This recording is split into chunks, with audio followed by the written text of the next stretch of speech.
Good afternoon, everyone. Thank you for having me. So today I'm going to be discussing the reconstruction of the Balkans region. Now, so disclaimer, I'm not talking about geographical or territorial reconstruction. I'm talking about theory known as in sociology and the social sciences as social constructivism, and that reconstruction within the Balkans region. And so this is a research study from a fall term course I took at CEU. And the case studies were Bosnia, Herzegovina, and Serbia. So order of presentation, I'll discuss the research questions I looked at, the theory, and as you can see, background on social norms in the two case studies of Bosnia, Herzegovina, and Serbia, their paths towards EU accession, and a little bit of the timeline for each of the case studies, and ending it with some projections that have been derived from several different sources throughout the years of their processes. So the first research question I looked at was whether there is a gap between the social and cultural norms, behaviors, and identities and political environments in Bosnia-Herzegovina and Serbia and the European Union. And the second one was, what are the possibilities of these countries' integration into the European Union, and if there is a transformation or convergence or convergence of values and norms, and how can we understand this theoretically? So, social constructivism, a very popular social science theoretical perspective, also used a lot within international relations and recent scholarship. So, first off, some background on social constructivism. It looks at how human agents construct and reproduce social reality through their daily practices. This is also done and conducted through all various types of organizations throughout society. So, we're looking at supranational institutions, NGOs, etc. And it's also a social ontology, which insists that the human agents do not exist independently from their social environment, meaning regardless of which organization, regardless of the area of the environment, all of it is coexisting together, and that is how we derive our social norms, behaviors, and identities from the societal standpoint. And it's a collectively shared system of meaning, meaning that basically once it's created, once it's constructed by the human agent, it is then believed and practiced by the individuals in the society on a regular basis as a shared interest within the community or environment. And looking into the European Union perspective of social constructivism, you look at kind of how the policy-making processes and the different institutions throughout the EU and how they kind of build their institutions and how this kind of feeds back into the member states. Because beforehand, before they become member states within the European Union, they have their set national ways of policy-making and institution building. But then, as they go through the SAA and the SAP processes, they then kind of, gravitate towards that European Union or Europeanness perspective that is being talked about a lot in scholarship into contemporary society, and how they kind of shift the way that they make policies and shift the way they do institution building towards the European Union way. And this is kind of looking at how they identify as themselves, because a lot of scholarship is saying in a social constructivist background that a lot of European Union member states are kind of shifting that we're European, we're like a holistic society or holistic environment community, but we are still, Hungarian, we're still Austrian, we're still French, we're still British, but we are a European like community as a whole. So it's that different socially constructed perspective and identity that is being kind of filtered within all of the member states, and this is kind of looking at how this is being filtered into countries that are from the Western Balkans region that are going through the process currently. And a little bit on background on social norms. It's important to know that it's a good emphasis on the importance of culture, the context and understanding what occurs in society, and constructing knowledge based on this understanding. So we got to look at the customary rules that govern behavior in groups and societies, the functions, the multiple and multiplicity of functions in different cultures, the social functions that motivate people to act. So all of these things are sort of like guidelines or interpretational rules that abide within the social constructivist theoretical perspective. And then we look at the reality, knowledge, and learning assumptions within social constructivism. And this is the R is basically that social constructivists believe that reality is constructed through human activity. And a lot of this is deriving from the simple fact and basis that as we create these organizations, create these supranational institutions, the human agents are creating the laws, the policies, the treaties, the conditionality measures, etc., that you must abide by. And your country, depending on how well the society accepts this, And we know with looking at the Western Balkan region that, this is a kind of a slight issue currently, but this is basically all human produced and human created. So this particular reality is set within all the societies either that went through this process or are currently going through it. And knowledge is also a human product, as we know. And this looks at the aspect that I'm going to focus on, and that's education. So education is how we, a lot of time, primarily gain or construct our knowledge about society, about history, about culture, language, etc. So education is that primary step that you kind of get before any other aspect other than your family or your personal upbringing, the nation that you're from, the city, etc. But mainly education is where you gain a lot of what you identify as your norms, your behaviors, and your interests. And so this is a very, very important socially and culturally constructed aspect of social constructivism.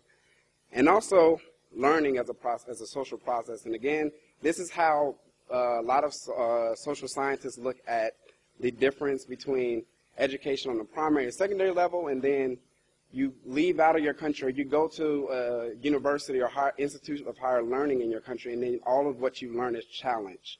And that, again, the professors and the lecturers that we learn from in the university level are all gaining their information, their knowledge from others. So from previous scholars, philosophers, etc. So all of this is socially constructed, as you can see, just by the kind of thinking about your own personal backgrounds and your own personal upbringings, etc.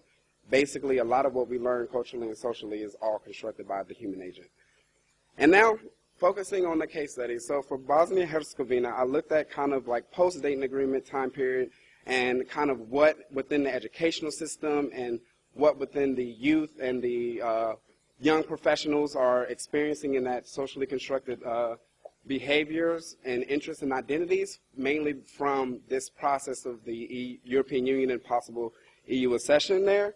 And the Dayton Agreement, basically, the United States and the other supranational institutions like NATO and others, and now what would be the EU, basically devolved the majority of their political functions in Bosnia and Herzegovina, such as education, to the local level, despite the fact that they had a federal level Ministry of Education, Culture, and Sport. Now, this is a very germane particular issue when you think about how your education is conducted through a society. So this local level education system means that a lot of this practice was ethnic based or ethnic minority based. So the Bosnian Serbs had their particular curricula, school textbooks, etc. Same as the Bosnian Croat, as well as Bosnian Muslim. So this basically induces a whole lot more social norms and behaviors that a lot of people don't realize, but it's within the society between different areas within Bosnia and Herzegovina. And scholars have suggested, and I strongly believe also, that in Bosnia and Herzegovina that a lot of the norms and behaviors are based on your ethnic origin within each citizen. So whatever you derive your ethnic origin from, that's how you kind of have your norms and behaviors constructed within that nation.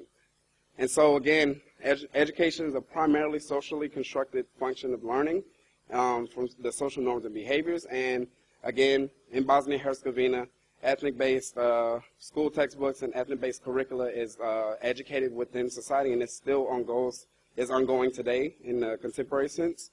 And also, education in this perspective kind of socially constructs, like I said, further things. So it promotes kind of a racial hatred and a contemporary segregation within schools and within the youth, who are later supposed to be the future leaders and the future global citizens within Bosnia and Herzegovina, but they're teaching them kind of this formulated segregation in the contemporary sense by kind of separating the schools in a sense. And so it's a very germane issue that is also one of the things that is being looked at by the European enlargement policy, and Stefan Füle, who is the person in charge of that on the EU level, has spoke about this as well. And so having this form of segregation within the society being based off ethnicity is a very germane issue for possible future EU accession within Bosnia and Herzegovina. And the second case study I'll focus on was Serbia. And of course, Serbia has one autonomous province, Vojvodina, that I will be focusing on. And Vojvodina has, of course, Serbian, they have a Roma population as well as a Hungarian minority. And one very specific one very specific difference that I looked at, because I kind of compared and contrasted both case studies. And Serbia has a unified education system with the same curricula and school textbooks, regardless of their ethnic background, whether Hungarian, whether if they're identified as Roma or if they identify as Serbia, etc. But the biggest difference also was that in Vojvodina, the Hungarian minority is given the option to learn in their mother tongue. So they are able to learn in Hungarian.